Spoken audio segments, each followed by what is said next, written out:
Pleasure piers are such fun places. They're usually steeped in history and somehow have a ton of rides packed on them like a massive game of Buckaroo. So who wouldn't have assumed that Portside Pier was going to be any different? Keen to place as much onto the pier as possible, there needs to be some creativity and probably a little bit of engineering involved. But wait, you want to put what on where?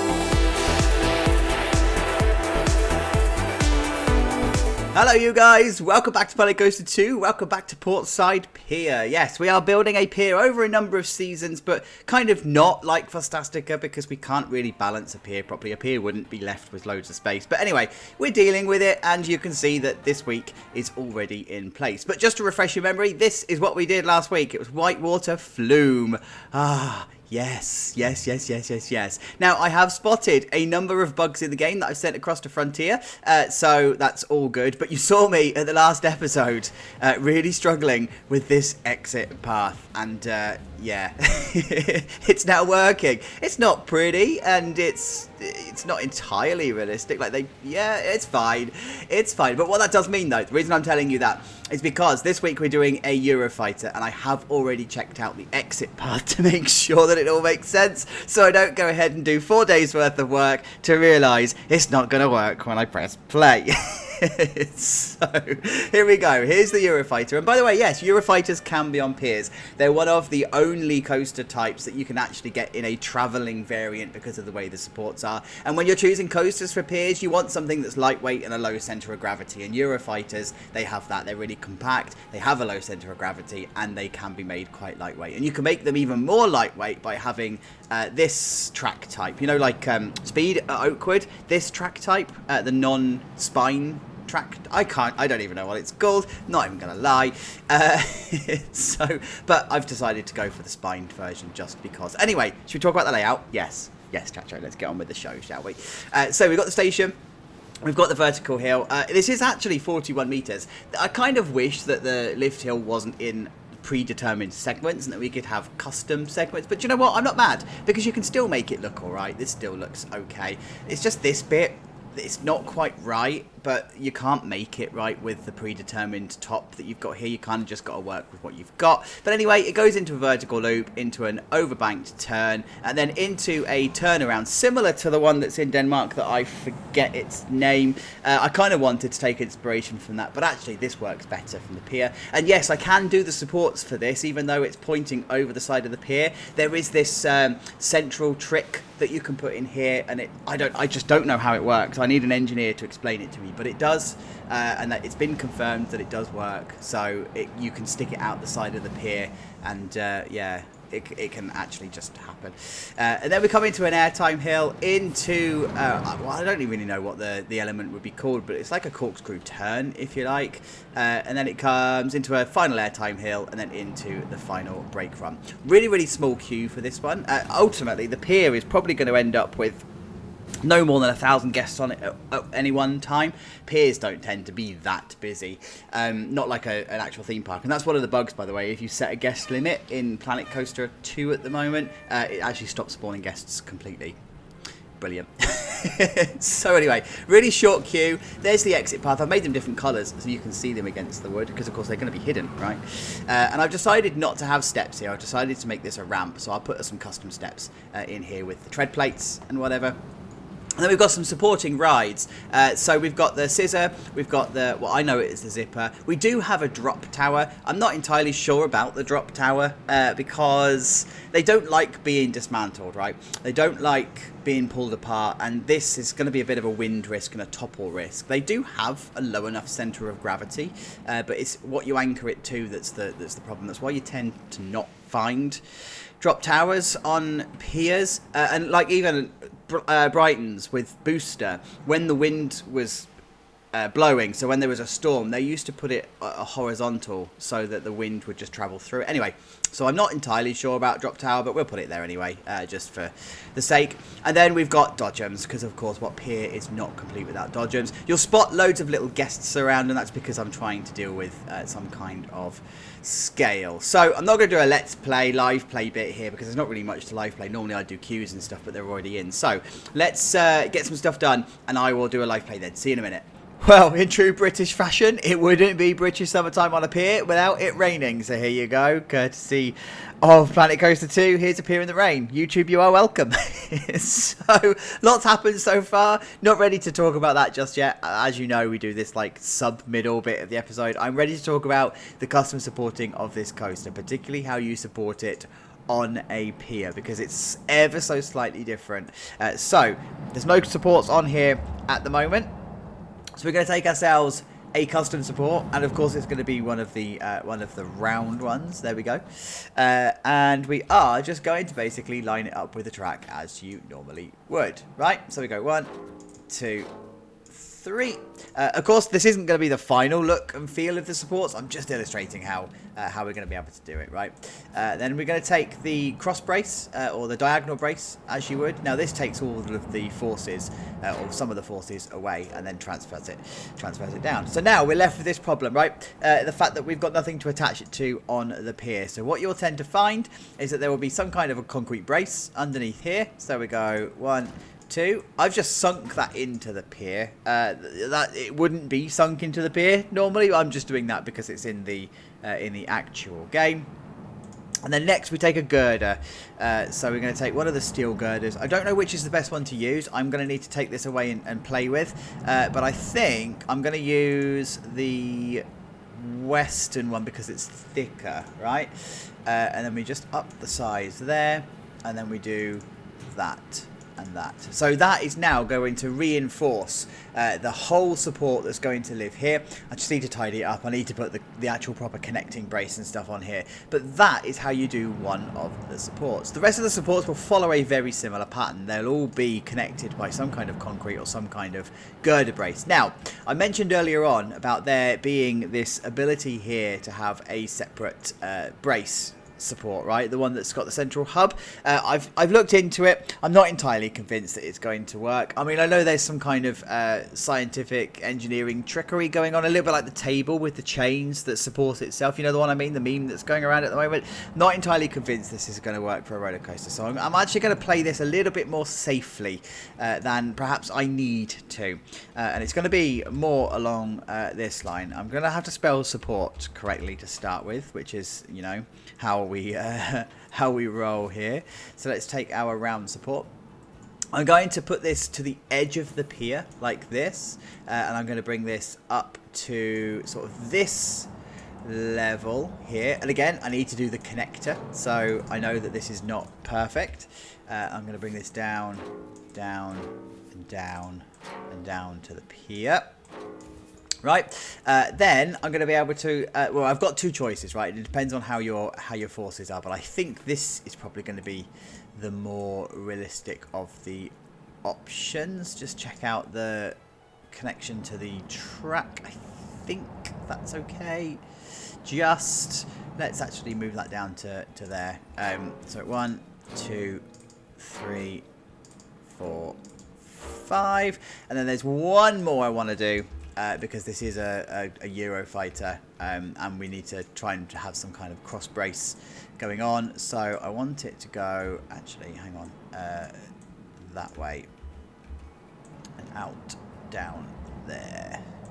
So we're going to go 1, 2. That's probably a bit steep, actually. I'm going to need to tidy that up. But anyway, the whole purpose of me doing this bit was because the opposite counterpart of this whole loop. So let's just take these for a second, quickly copy this across like so, and then let's move this down to here like that.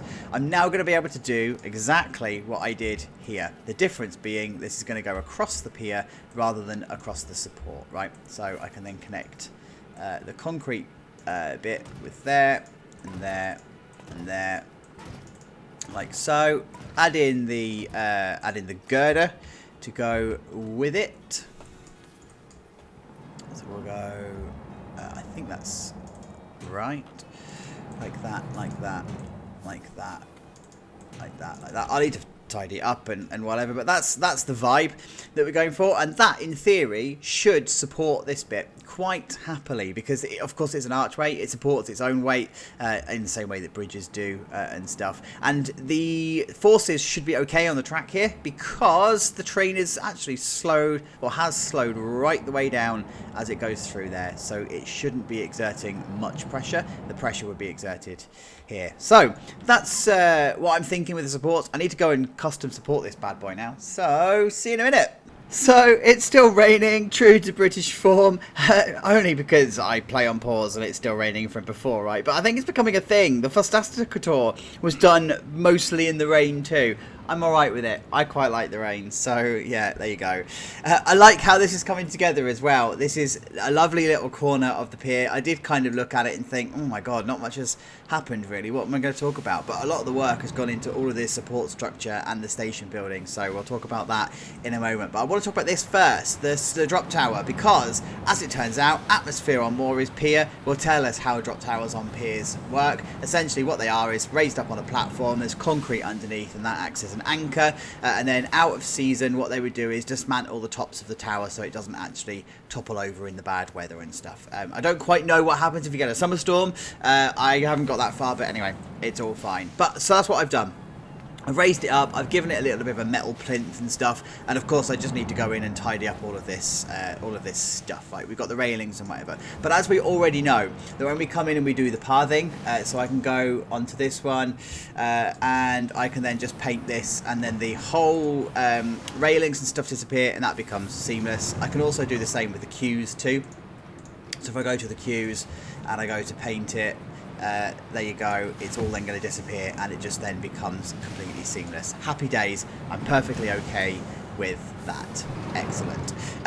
So when it comes to the actual supports inside the coaster, I like this actually. So Hydrus is the inspiration for this one. This tells you exactly how you custom support, or how you support a Eurofighter on a pier. There's a couple of techniques actually, there's a couple of methods. First one is just a sheer concrete block like this. The second one is the one that I showed you before, so you have a concrete block and also the runner, so the girders. And then the third one is when you just have a girder. There you go, so there's one there, and then you just put your bracings in. But there's also a slight variant to that down by the station, where it actually has cross bracings, and then all of this comes together and it supports itself structurally. So I'm okay with that, right? Happy days. So whilst we're down here, let's talk about the station. Love how this is coming together. It's inspired by Turbo on Brighton Pier, as was the other Eurofighter on Shorehaven, but I think this has turned out better because of the resizing possibilities of doing this custom fence here. These are all coaster supports, just really resized and put right down. Oh, with the exception of this is the flat rectangular arc shape, and then this is the curves. I lie then. I actually lie. It's not all supports at all. This is the curve, this is the flat arch shape, the rest are all supports. There you go. It's now factually correct. But this is the design that I wanted to go for. I didn't want to use any of the in-game ones, particularly because I just wanted to have something different. This is, again, on a metal plinth, on a metal platform, so this side would be almost like a smoothed off version of that metal, but on the back side, it's the corrugated metal, because you don't really need to make an effort on the back. You need to put a trim and stuff all along here, and make this maintenance area all make sense, clutter it out a little bit, and be done with it. I don't know if I need to do catwalks. I need to do some research. I don't think Hydrus has it, but I need to check basically, so I don't know whether I'm going to have the catwalk. But in terms of the queue, what I've done here is I've actually started, again, the whole idea of Turbo, that this is being on some kind of a platform, because this would be a high traffic area. I've actually put down some of the tread plating on the wood, and I kind of want to give it the idea and the feel that the platform once just went round this way and you were done with it, and then this bit was all part of the pier, but it's actually been extended because of the popularity of the pier. So this will all be wood, and then you'll just have this metal bit here. I think it's gonna work. I think I should be able to pull it off, but I'm not sure. We'll soon find out. But this is the station then. I like this station. I like how it's coming together. I'm going to need to put the fluorescent lights and stuff in here. It's not going to be beautifully decorated. It's just very generic. But I wanted it to be slightly different. And again, I'm taking some of the cues from Turbo's station. But of course, it's a Eurofighter, so it would be that kind of design rather than Pinfari's kind of station design. So I don't want it to be too cheap, but I certainly don't want it to be expensive. Like 100% don't want it to be expensive. But I like it. It's just like this girder on the inside that's got different colours, and the fact that I've just used 2 different types of girder just gives it a little bit of variation. Then of course you've got the yellow thick beams, and then the pink girders. Brings it together quite nicely. Just need to change the colour of the cars to match the coaster now, so that's all good. And then again, it's just the fencing and stuff that I've put down here, tread plating and stuff. Of course, these paths are going to be transparent, invisible, so all of this pokey through stuff isn't going to be an issue. It is what it is. I can't get the path to be any more accurate than this, but I mean, it's not too bad as it is, right? You could leave it like that and be happy with it. So yeah. Sure. happy days. So we've then got the Scizzor. Love this. Like, you'll see that this little central pillar is there. It's what makes the whole thing work. So we do actually have this like technique, right, where you come down here and you have your central pillar. You do one side here, and then you copy it across to the other side, and then eventually you end up with one solid unit that you can then have your angle snap on like this, and you can pull it around. So in this instance, it's 2 like that, and then you go 2 again like that, and you just keep going until you've got it round. Now, when you are coming to edit these, so I need to put a roof on here, for example, I would take this little section here where I've actually got 3 segments. I'll take the middle segment. I would then come into my scenery. I would find whatever I want to use as the roof. So for this example, I'm just going to find myself a flat art shape. He says he's going to find a flat art shape. Like so. I'm going to make sure that it's now completely in line and parallel to this top. And then I'm just going to, I think it is actually 11.25 degrees. I think I did that deliberately, right? But then, yeah, all you do is you just make your roof. Oh yeah, it is actually 11. Oh, go me! Look at me with the efficient workflow. So you just reshape and resize and all of that sort of stuff, and then you can make the roof its thing. When you come to this bit, you don't have to mess around with it. You can just then do 11.25 and copy it down like so, and it would go flush to the edge. All you then need to do is just find out what your strategy is down here to tidy up this line. I don't know, playing it live, I don't know, right? But ultimately, that's what we're going to do. I don't know what colour the roof and stuff is going to be, but we'll come to that, right? That's all fine. Oh dear, I've left a gap. But what I wanted to do here is have this idea of travelling style canopy. So this is, again, it's from Brighton Pier. I love the design, and of course when the paths are all gone, it actually ends up being quite seamless look. So it is good. I'm not going to whinge about the pads. You know my thoughts on that. It is what it is. And it's going to work, I think. This little gap, by the way, here, I think the game's going to struggle. I think the game is going to throw a fit about it, but in reality, this is actually perfectly more than acceptable. In fact, this is probably the gap that you've got between Turbo and the Dodgems on Brighton Pier, right? It's tiny, and it gets quite claustrophobic, and that's the whole point. Like, it's just throwing rides onto a pier. The zipper, I haven't done too much on this one. I've just put down metal tread plating, and of course then this is all going to be wood and stuff. It's going to be hidden, so I've just made the fences aligned to the actual ride itself. I'm not going to keep the original pad size, and then I've just put a queue line along here.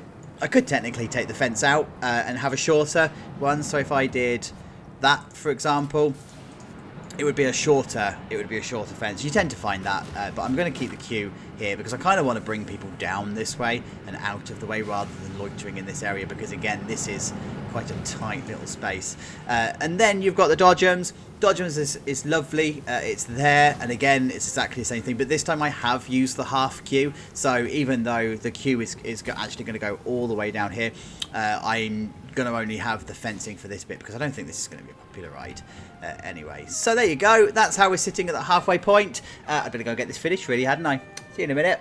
Well, for a small section of Pier, it's come together quite nicely. Like, it's difficult to get the right balance when it comes to piers because there's a lot of open space, but Planet Coaster 2, or in fact Planet Coaster, doesn't like to do open space very well. This, I think I've pulled this off. And I mean, it's done for now, of course, because we need to do some stuff here.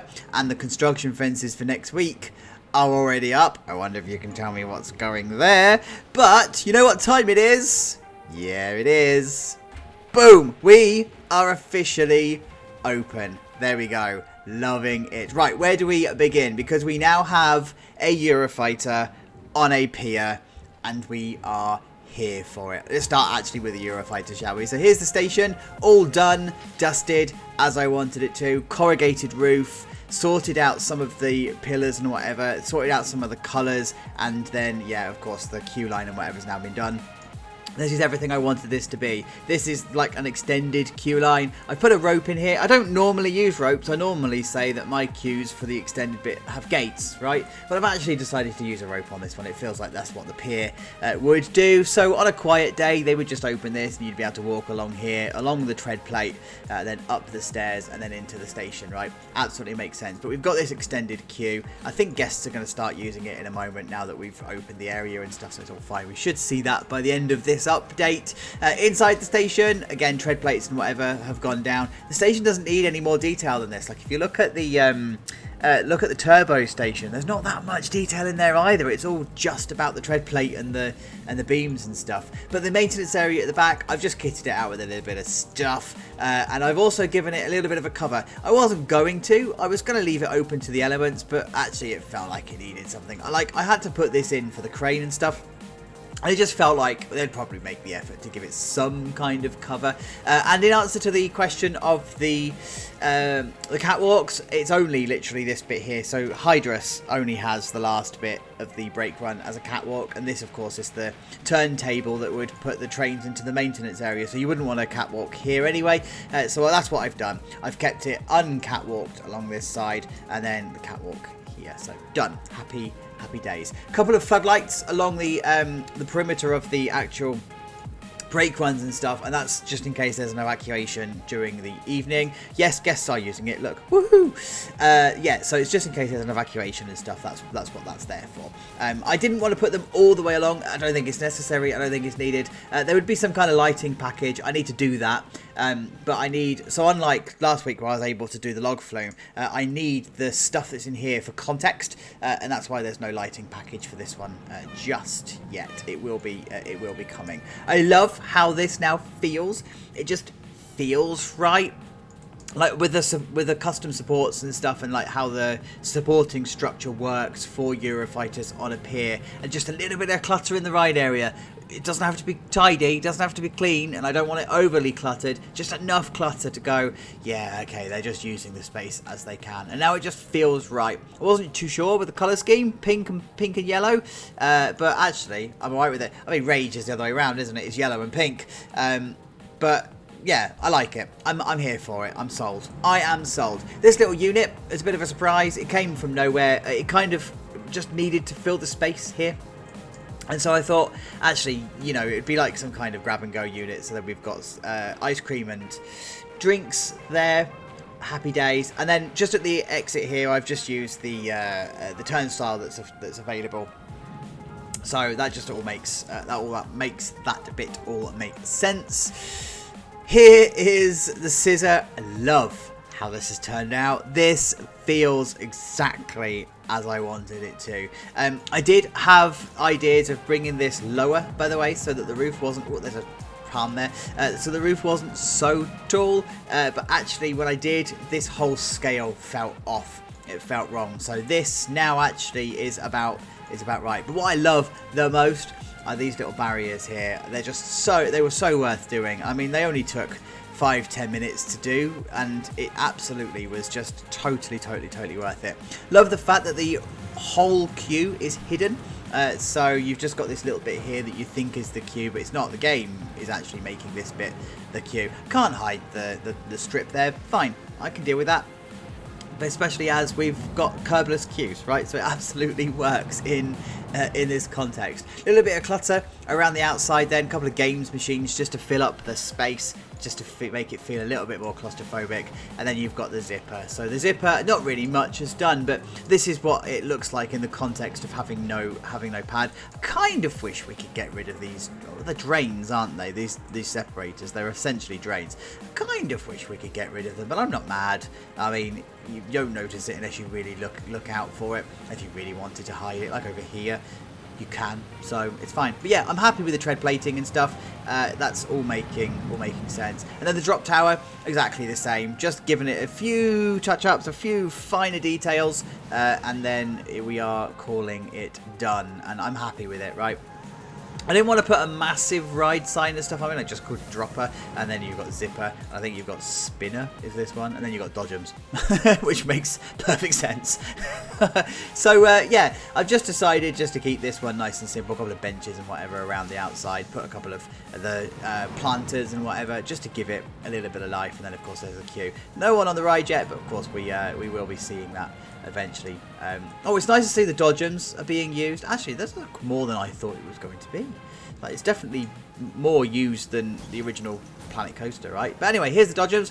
So I've just put the signs and stuff along the outside. I'm not sold with the colours. I don't think I like it, blue and white. But I think what I'm going to do is the rest of the rides that are going to sit like in this far corner, just to see whether the blue and white is still alright in context. We'll soon find out, right? But for now, it's going to stay blue and white. But yeah, the sign around the outside, the fencing around this side, and then just a couple of planters and whatever, just to bring it to life a little bit. And then we are good to go.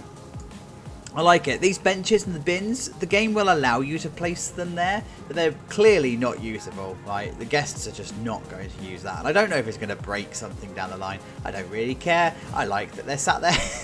So happy days. This little bit here in the middle, it's kind of a bit of a no man's land, a bit of a dead land. It feels a little bit too wide, but it also isn't wide enough for the game, so this is a weird one to play off.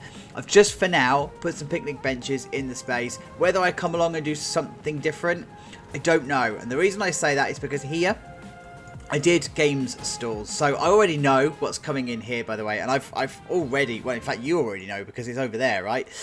So I have already done a bit of spacing and whatever, and I had this huge gap that was here, and I was like, well, I don't really want it as a gap, and I don't want to start putting planters down for the sake of it. What would be in this space? Well, probably games units. So I've just thrown together a couple of square games units using the same building that I did for the stalls, the other side down by the log flume, and I've just made it a thing. I've made them functional, so they are actual shops. Info shop because there's nowhere really up this way to buy sunscreen and umbrellas and stuff, and then just loony balloons, perhaps fantastic, and just a memento, just to make it functional, make it have a reason for being here. Absolutely makes sense. And then these are just there, but I think actually it might be a third games unit that needs to be in here. But as I said, I just need the context of the stuff that's going on in that space. So there you go, small area, but it's got quite a lot of charm to it. It's definitely feeling like a pier, and when you add it to the context of this as well, when you put into the mix the log flume and stuff, I like it. It's coming together quite nicely. So this is what we're going to be working on next week. I wonder if you can tell me what it is. But guys, we're going to go for a ride on the Eurofighter. Thank you so much for getting to the end of this episode. As always, leave a like, comment, subscribe, blah, blah, blah, blah. Have a good week. I will see you next week. Take care. Bye-bye.